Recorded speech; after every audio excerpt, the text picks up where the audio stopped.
Thank you, Your Majesty.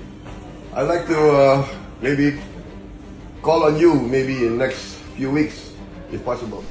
Hello Technolovers, sebuah lembaga asal Malaysia memprediksi nasib Indonesia jika dipimpin oleh Prabowo Subianto.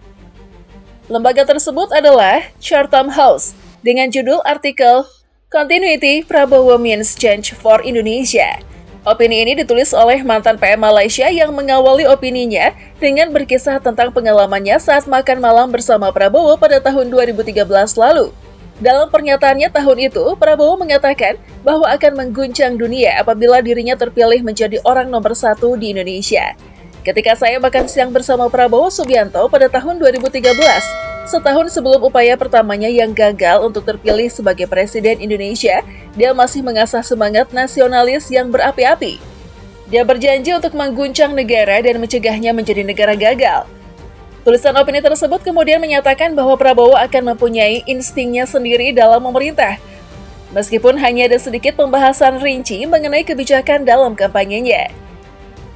Saya Menteri Pertahanan Republik Indonesia, Prabowo Subianto, menyampaikan merdeka, hidup Indonesia.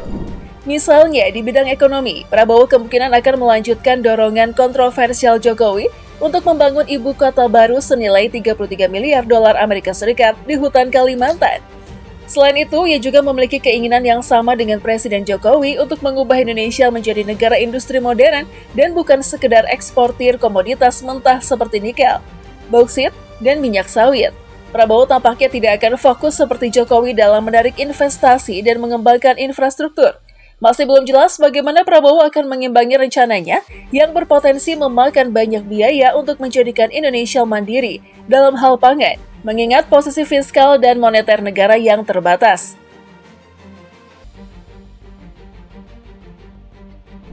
Terkait KPK, ulasan tersebut juga menyoroti apa yang mungkin dilakukan oleh Prabowo terhadap KPK. Menurut artikel tersebut, check and balance demokrasi terkikis di bawah kepemimpinan Jokowi, di mana kewenangan Komisi Pemberantasan Korupsi atau KPK dikurangi dan batas usia minimal 40 tahun bagi calon presiden dan wakil presiden dibatalkan sehingga Gibran bisa mencalonkan diri sebagai wakil presiden. Sebelumnya, Prabowo telah mencela biaya yang tidak perlu dan kompleksitas demokrasi di Indonesia. Banyak aktivis hak asasi manusia menjadi khawatir tentang apa yang mungkin akan dilakukan oleh Prabowo jika ia mewarisi sistem tersebut. Kancah internasional tersebut yang berbasis besar di London dan Kuala Lumpur menganggap bahwa mantan jenderal ini kemungkinan besar akan menjadi presiden yang sangat berbeda di kancah internasional. Jokowi tidak menyukai formalitas pertemuan puncak diplomatik, tidak pernah menghadiri sidang umum PBB secara langsung, dan berpendapat bahwa kebijakan luar negeri harus dipusatkan pada peningkatan perdagangan dan investasi.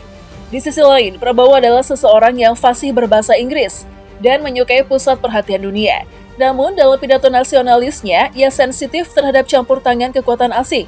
Meskipun tidak mungkin baginya untuk membatalkan komitmen jangka panjang Indonesia terhadap kebijakan luar negeri yang independen dan non-blok. Prabowo akan membawa gaya kepemimpinan yang antusias namun tidak dapat diprediksi, seperti yang dibuktikan dengan rencana perdamaian untuk Ukraina yang ia ungkapkan secara tergesa-gesa pada konferensi pertahanan beberapa waktu lalu.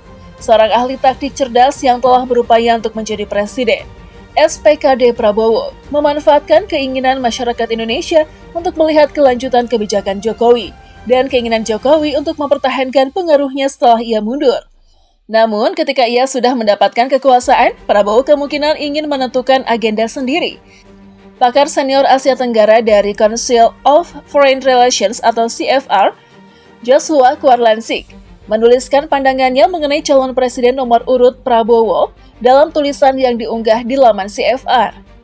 Kwarlansik mengatakan bahwa Prabowo memiliki ambisi yang ingin diwujudkan di Asia Tenggara apabila ia memenangkan pemilihan presiden 2024. Kwarlansik menyebut bahwa Prabowo ingin membawa Indonesia menjadi pemimpin ASEAN dalam kebijakan luar negeri. Prabowo jelas ingin Indonesia dipandang sebagai kekuatan yang lebih besar di Asia dan di panggung dunia, untuk mengambil kembali kepemimpinan nyata serta memainkan peran yang lebih besar dalam lembaga-lembaga global dan sektor-sektor lainnya. Kurlansik juga menyebut bahwa Prabowo dalam hal ini tidak akan mengambil jalan yang berseberangan dengan Presiden Joko Widodo terkait upaya menyeimbangkan hubungan Republik Indonesia dengan Amerika Serikat dan China. Namun demikian, Kurlansik menilai bahwa sang Menteri Pertahanan kemungkinan cenderung ingin memperkuat kuda-kuda pertahanan serta kemitraan Indonesia untuk melawan pengaruh China. Kurlansik tidak menjelaskan lebih lanjut maksud dan dugaannya bahwa Prabowo hendak melawan pengaruh Tiongkok. Selain masalah tersebut, Kurlansik juga menyebut catatan hitam Prabowo yang diduga terlibat dalam sejumlah kasus pelanggaran hak asasi manusia selama 1990-an. Ketika Presiden Soeharto masih memimpin Indonesia dan setelahnya, beberapa hal yang terkenal tentang Prabowo adalah keterlibatannya dalam penculikan aktivis pada 1998 dan pembantaian terhadap warga Timur Timur. Karena tuduhan-tuduhan itu, Prabowo bertahun-tahun dilarang masuk ke Amerika Serikat. Dengan segala kontroversi itu, Prabowo kini berupaya mengubah citra lamanya dengan yang baru. Namun Kurlansik menegaskan bahwa Prabowo sudah benar-benar berubah dari dirinya di masa lalu yang pernah meremehkan demokrasi. Apakah dia sebagai Menteri Pertahanan tiba-tiba mengubah sikapnya menjadi lebih tenang dan mulai merangkul gagasan demokrasi? Waktu akan menjawabnya, namun kebiasaan lama sulit untuk mati, tulisnya.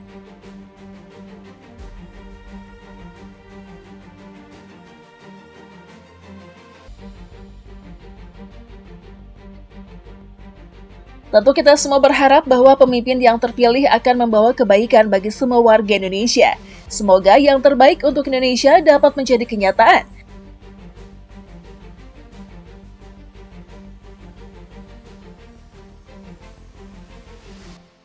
Mengenai pertanyaan Anda sebagai AI, saya tidak memiliki preferensi pribadi atau opini.